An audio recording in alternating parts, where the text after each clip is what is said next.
¿Ustedes son pacientes también? Pregunto que si son pacientes. No.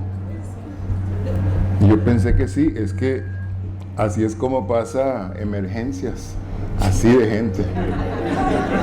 Entonces, como yo estoy aquí, pensé, es un desliz. Voy a aprovechar para contarles unas cuantas historias que me pasaron a mí en un centro médico. Y lo voy a decir aquí, porque en la casa no lo dejan hablar a uno. Ustedes saben esa cosa de la tercera edad, ¿verdad? Y dicen que uno repite las mismas historias. Entonces voy a aprovechar con la ayuda de Fofo. Fofo, ¿me ayuda?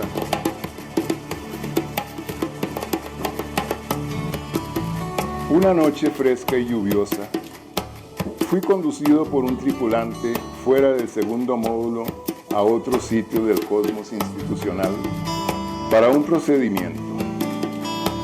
Mientras era guiado en posición horizontal, percibí una fresca brisa soplándome en la cara, situación que me ocasionó una sensación de paz y quietud.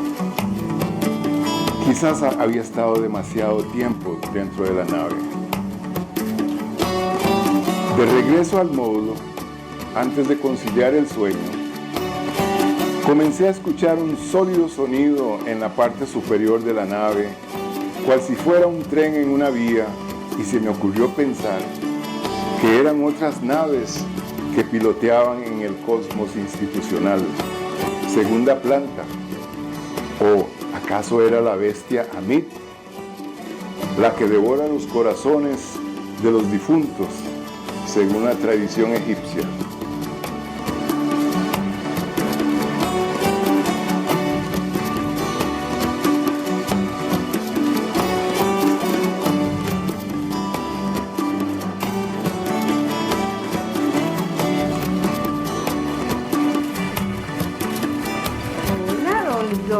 ¿Cómo estás? Hola, enfermera. Qué gusto de verte. Mira, te vengo a tomar la presión. ¿Qué pasó? ¿Qué le dijeron? No, nada más, una cuestión de control, nada más. Está bien. Para ver cómo está todo, ¿verdad? Está bien, está bien. Tranquilo. Y ustedes mandan aquí. Aquí mandamos nosotros.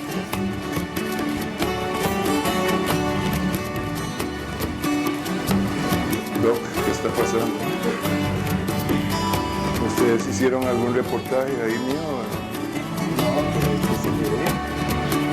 ¡Qué maravilloso! Estoy tan feliz porque se ve que usted es un paciente que realmente cumple con sus responsabilidades. Estás muy bien, estás como un chiquillo de 15. Muchas gracias, ¿oyeron eso? Sí. Ahora. Bueno, que pasen buen día. Muchas gracias, enfermera. Muchas gracias. Lunes 18. Esta mañana,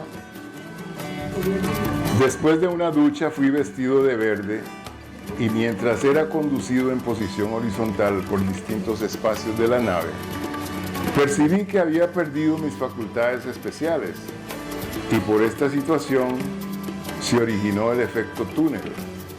Todas mis acciones en el mundo exterior se fueron presentando en la parte superior de los pasillos por donde iba transitando hacia la sala de operaciones.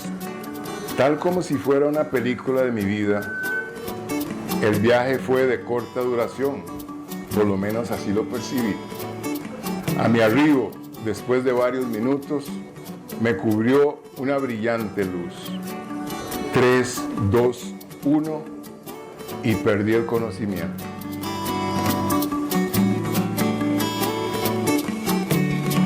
Quizás por lo vertiginoso del acontecimiento, el hombre de luz no se percató que había trascendido radicalmente a otro plano de existencia.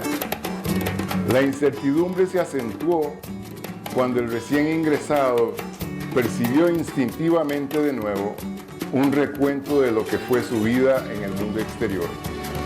Se encuentra en el limbo, que según la teología católica, es el mundo entre los vivos y los muertos, y por tal motivo no reconoció el nebuloso espacio, no supo si estaba vivo o muerto, sintió mucho dolor, pero a la vez no percibía su cuerpo.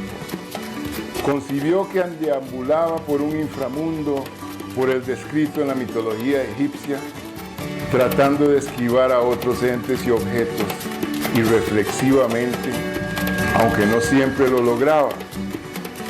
El espacio es radial, oscuro, lleno de sonidos estridentes, producto del choque de objetos, criaturas irreconocibles que circulan de manera dinámica, tratando todos ellos de hallar la salida.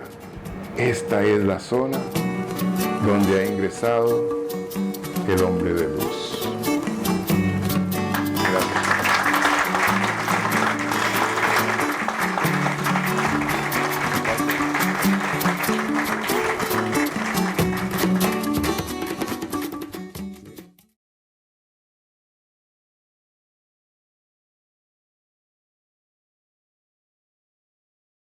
Gracias.